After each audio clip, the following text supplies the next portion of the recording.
The latest on the Milwaukee County judge who Trump's FBI arrested on Friday morning, claiming that she intentionally misdirected federal agents away from an undocumented immigrant that they were trying to arrest at the courthouse back on April 18th. This is all part of a power play by Trump against the judicial system. It comes in two parts. On the one hand, he is seeking to not be accountable to judges who rule against some of his actions, even defying the U.S. Supreme Court at times. And at the same time now, he is seeking to intimidate judges and others in the legal system who try to maintain an independent and co-equal branch of government. Now, federal officers have repeatedly and increasingly been coming to local courthouses to take alleged undocumented immigrants into custody.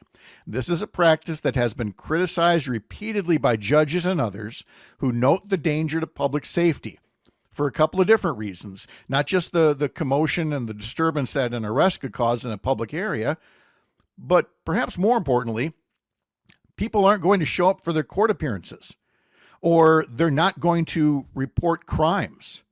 And I guess one way to think of it is, let's assume there's a car crash and your son is killed, and the only witness to it who could help find justice against the drunk driver is an undocumented immigrant. And that person is too frightened to show up at the courthouse. And so the person who killed your son gets away with it. Is that the kind of system that we're looking for here? So needless to say, the judge in this case, Hannah Dugan, back when this happened on April 18th, was angered that federal agents were again clogging the courthouse hallway outside of her chambers. She had a full calendar that day, more than 24 cases, including one for Eduardo Flores Ruiz, an undocumented immigrant being charged as part of a fight with his roommate over music volume.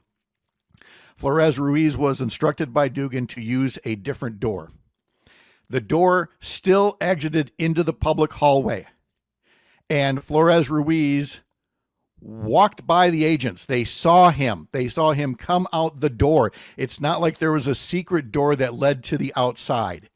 But instead of going out the courthouse door so she could get back to the court calendar, it was, you go out that way. You're still going out into the hallway. Agents watched him get into an elevator. One was in the elevator with him. And it wasn't until outside the building that agents went to approach him. He tried to run away. He was, of course, quickly chased down and taken into custody. Now, reaction was swift from Democrats who said arresting a judge has all the hallmarks of overreach, as Gwen Moore put it. It's a serious and drastic move, as Tammy Baldwin called it. Milwaukee County Executive David Crawley said Trump's FBI is more concerned about weaponizing federal law enforcement and punishing people without due process. Republican legislators, meanwhile, are now talking about maybe an attempt to remove Judge Dugan from office. And in doing so, they would want to assist Donald Trump with his intimidation campaign against judges. And in fact, Tyler August, the Assembly Majority Leader, put out something that said these charges against Dugan are serious, deeply troubling, and strike at the core of public trust. We will continue to monitor the process, but Assembly Republicans stand prepared to act decisively if these allegations are confirmed. Accountability is not optional. It is essential to the integrity of public service. Well, I went through that and I corrected the language for them. What it really should say is this. These charges of aiding and abetting a totalitarian power grab are serious, deeply troubling, and strike at the core of public trust. We, the voters, will continue to monitor the legal process, but Assembly Republicans are on notice to act constitutionally, lest these serious allegations of assisting in a totalitarian power grab are confirmed. Accountability to a nation of laws, not kings, is not optional.